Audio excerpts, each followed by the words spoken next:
Hello दोस्तों, नमस्कार। स्वागत है आप सभी का हमारे यूट्यूब चैनल चित्रांश इन्फॉर्मेशन में। तो कैसे हैं आप सभी? आई होप आप सभी बहुत अच्छे होंगे एंड आप सभी की कंपटीशन एग्ज़ाम की प्रिपरेशन बहुत अच्छे से चल रही होगी।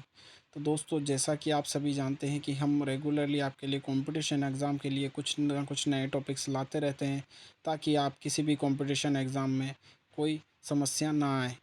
तो आज हम पढ़ेंगे दोस्तों कंपटीशन एग्ज़ाम की इस दौर में इंडियन हिस्ट्री, यानी कि भारतीय इतिहास एक ऐसा विषय है दोस्तों, जो हम बचपन से पढ़ते आ रहे हैं, यानी कि स्कूल की लाइफ से कॉलेज लाइफ और आगे की बात करें तो मैक्सिमम हर कंपटीशन एग्ज़ाम में भारतीय इतिहास से क्वेश्चन जो है दोस्तों पूछे जाते हैं।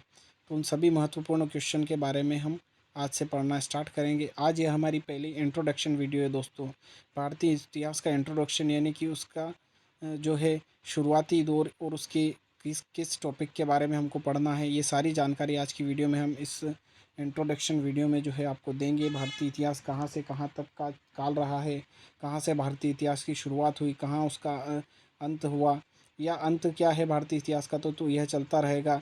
जैसे आगे आगे जो आज की घटना है वो भविष्य में जाके इतिहास बन ही जाएगी, और उसी को हम भारतीय इतिहास कहते हैं दोस्तों।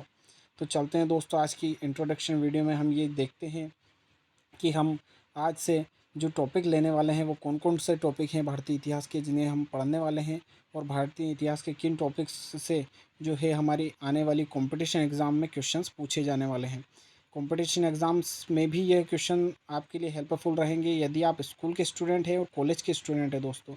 तब भी अगर जैसे कॉलेज स्टूडेंट में भी आपने पॉलिटिकल साइंस से या बीए वगैरह से आप पढ़ाई कर रहे हैं, तो आपको एग्ज़ाम में इस वीडियोस को देखने के बाद आंसर्स लिखने में बहुत अच्छा रहेगा दोस्तों। अगर आप हमारी इन वीडियो से एजुकेशन लेते हैं तो स्कूली लाइफ में भी आपको अच्छा रहेगा। एंड कंपटीशन एग्ज़ाम जितनी भी होती है जिसमें भारतीय इतिहास से पूछे जाने महत्वपूर्ण प्रश्न होते हैं, उन सभी महत्वपूर्ण प्रश्नों का हमने इसमें जो है किया है दोस्तों, वर्णन किया है।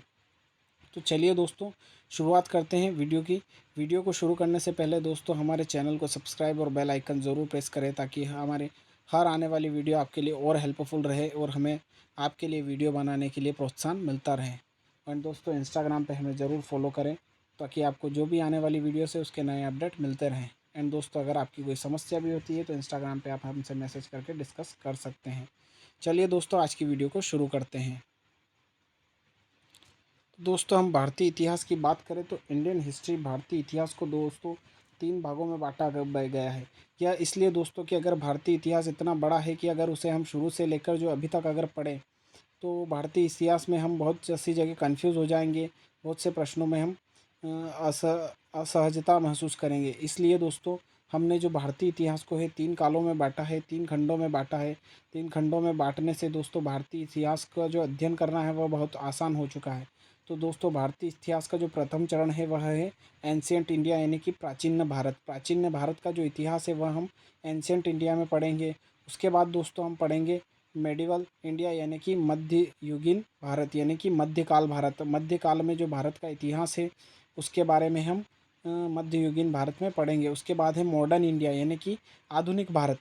आधुनिक भारत आधुनिक भारत में जो है हम आधुनिकता के बारे में पढ़ेंगे, जो कि कुछ समय पहले ही घटित हुई घटनाओं के इतिहास के बारे में पढ़ाया जाएगा।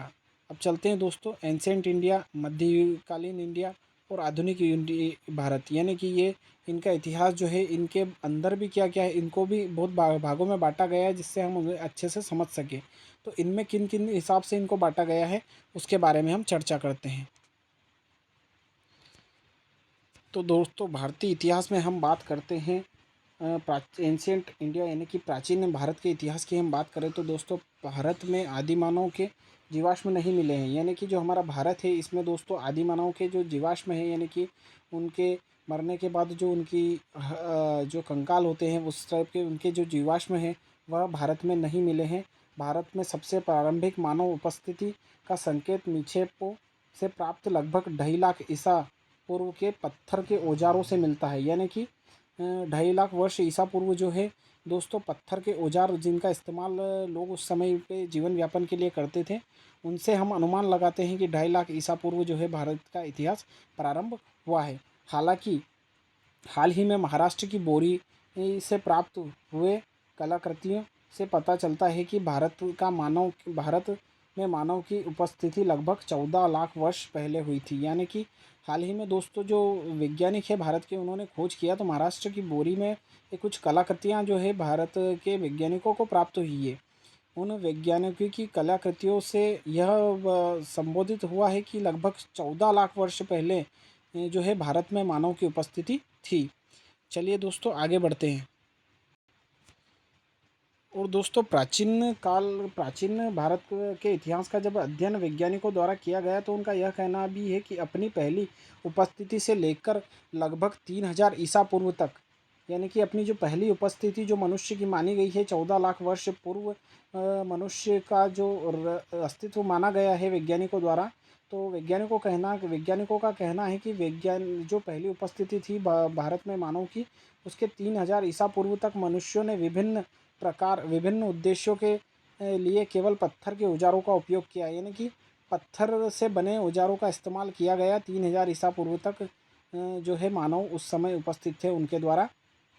इसलिए इस काल को पाषाण युग के रूप में जाना जाता है। पाषाण यानी पत्थर का युग, इसलिए जो उस काल को है हम पाषाण युग के नाम से जाना जाता है, जिसे पूरा पाषाण प्रारंभिक या पुराना पाषाण के नाम से जाने जाते हैं।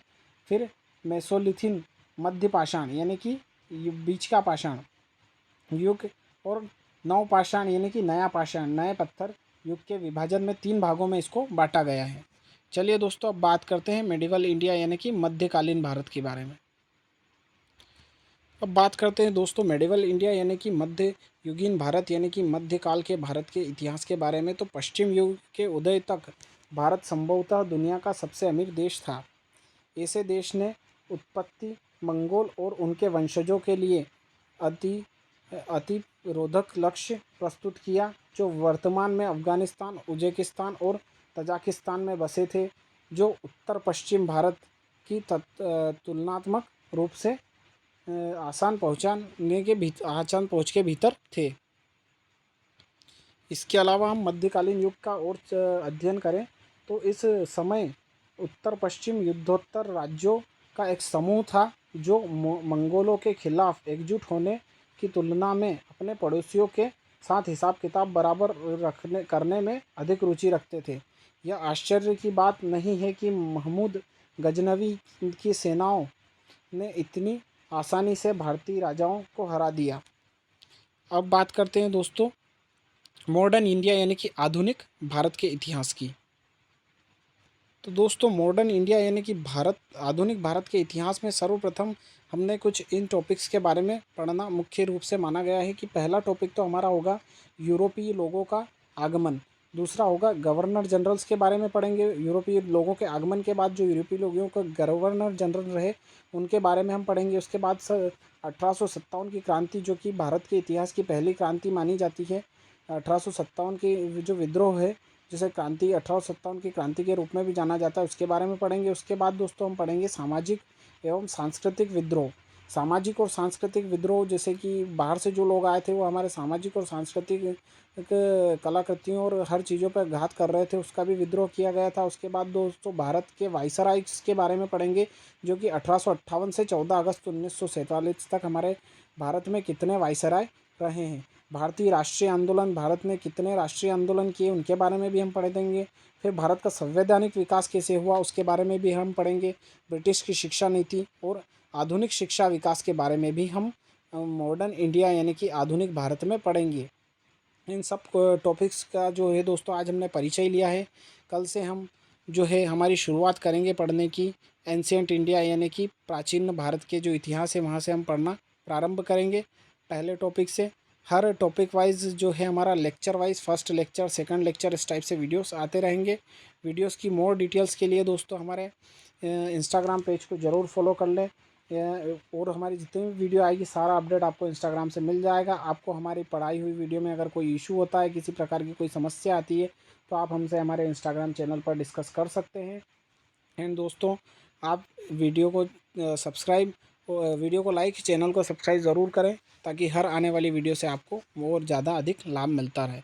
धन्यवाद दोस्तों, मिलते हैं कल हमारे प्राचीन भारत यानी कि एंशिएंट इंडिया के प्रथम अध्याय के साथ। तब तक के लिए धन्यवाद। मिलते हैं कल।